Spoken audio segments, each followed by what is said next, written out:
Sorry, so ICT was British, but the main competitor was IBM, right? Yeah. Right. Anyhow, I was asked to join the team that was going to start marketing computers. Mm-hmm. And I protested because I thought I would never understand this damn equipment. Luckily, they persuaded me otherwise. And that's how my career in computing started. Okay, so this was what, 1960 or? Yeah. I sold the very first computer in South Africa. Oh, really? Oh, to Old Mutual. And what was it called? It was called a HEC. An HEK? Yeah, HEC. Hollerith. Electronic calculator. Oh, is that what it was called? Yeah. Of course. This you'll appreciate. The first you use, actually switch it off.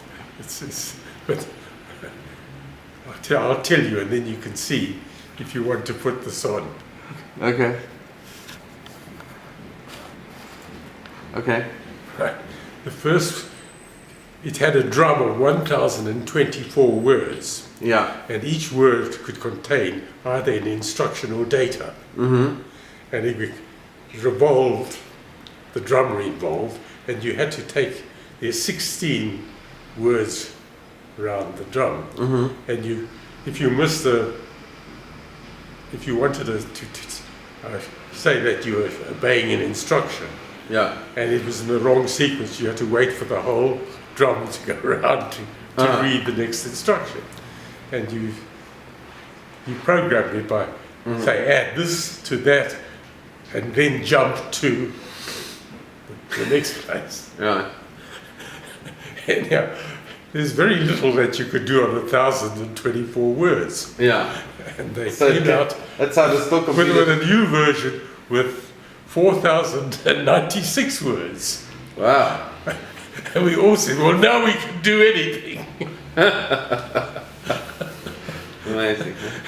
And then when you think of this watch having more power, Yeah. Than half the computers in the world or whatever. Yeah. So, how long did you work for them for, and how many computers did you sell? well, I worked there for just over a year, or no, about 2 years. Mm-hmm. And, well, at that stage, I'd met my future wife, Okay. Chaddy, but prior to that, I had come to the conclusion that I had to leave South Africa. Okay. And why was that? Well, I was getting involved politically, and I'm not a politician, and I could see myself landing up in jail for a cause which I agreed with, but I didn't want to have anything to do with, because all I was doing is cutting my throat as a white man. Mm-hmm. Mm-hmm. So, when did you make the decision to leave? In the early 60s? No, 1959. Oh, okay. After I got married. Yes. So, which year were you married in? 59. Okay. And where did you meet, and how did you meet Adelaide?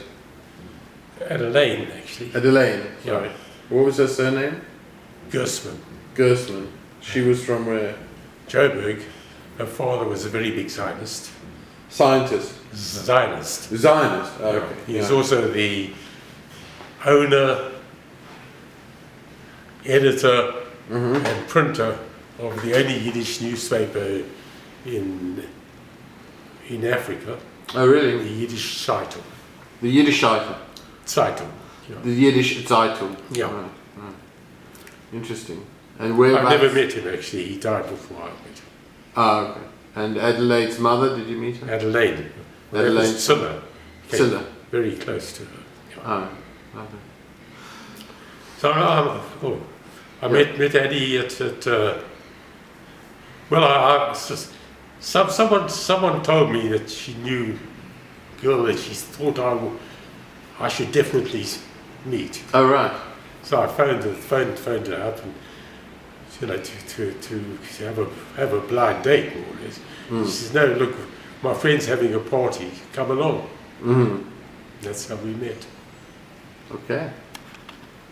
So then, basically, you got married and you left South Africa. Well, a year after we got married. So what date did you actually leave the country? And it's an end of 1959. and you settled in London.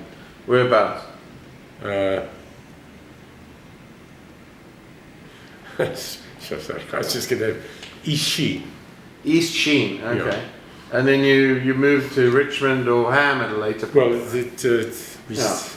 we then bought a house in Kingston. Oh, okay.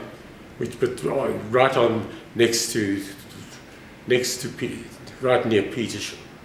Okay. And how much was the house in those days? Well, this was a semi-detached.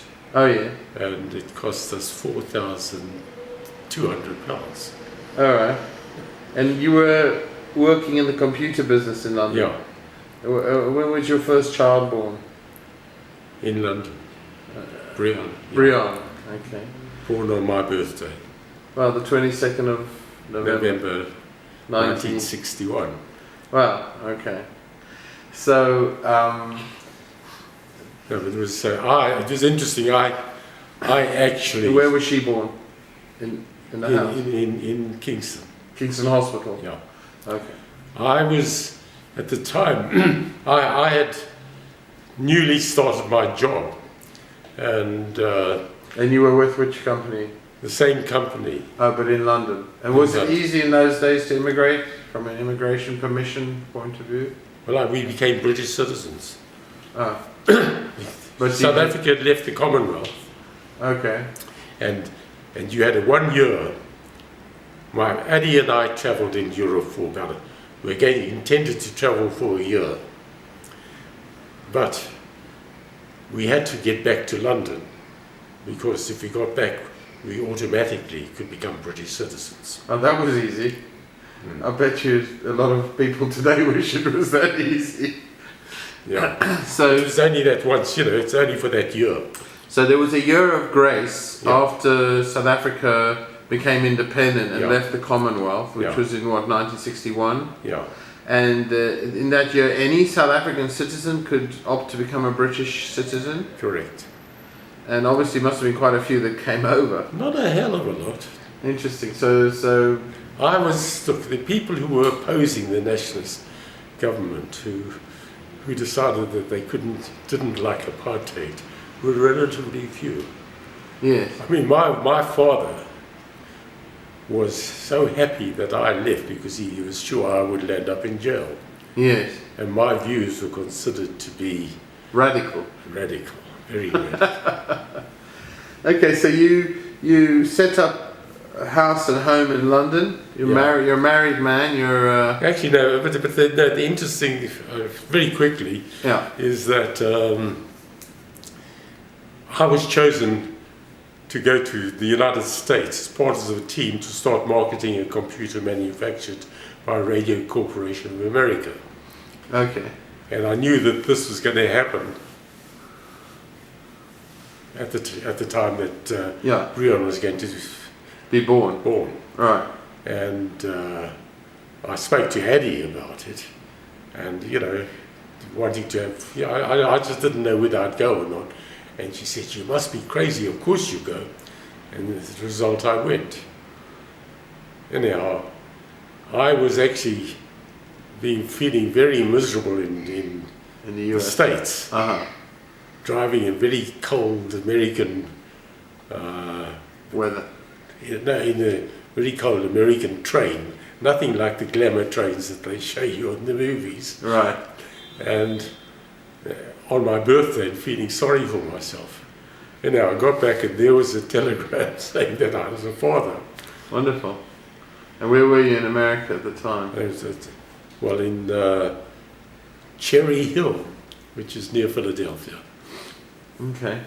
So then you came back and you spent the rest of the 60s working for the same company, ICT? Or? No, I progressed very quickly there.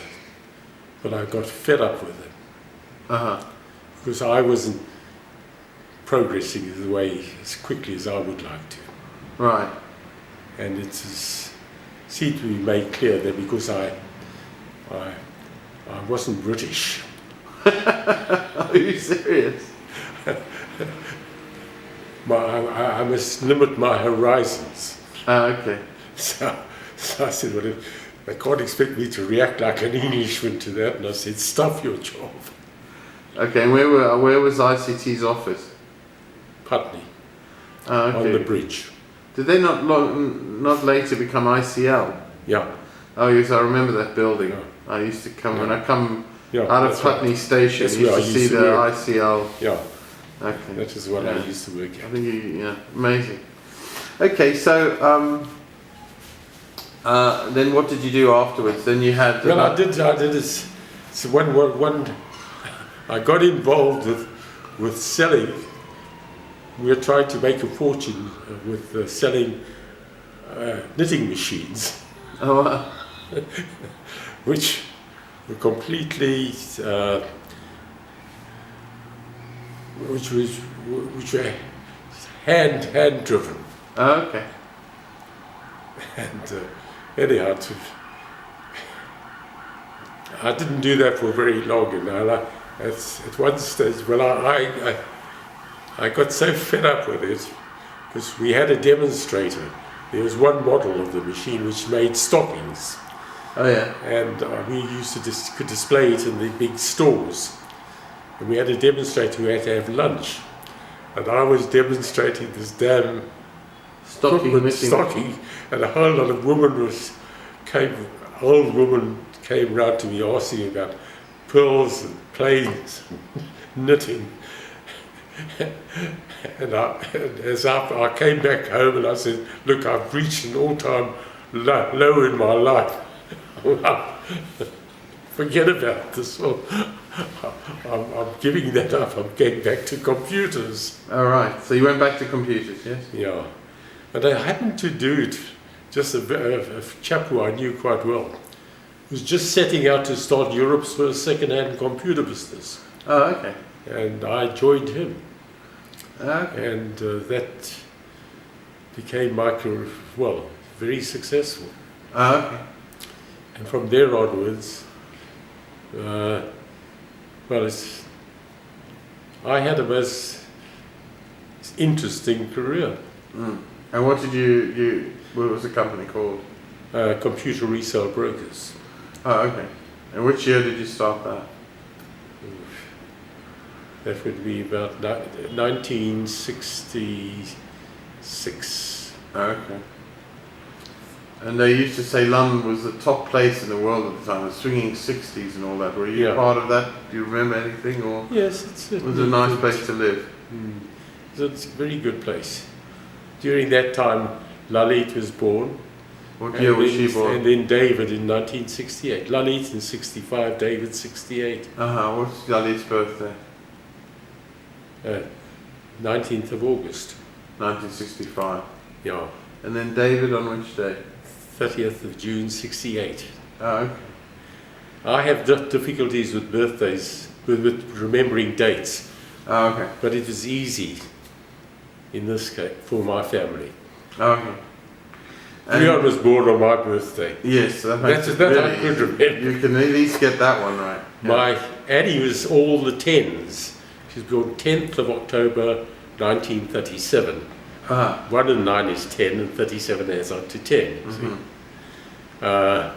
David was born in the middle of the year, 30th June. Mm-hmm. And poor Lalit was the 19th of August. Mm-hmm.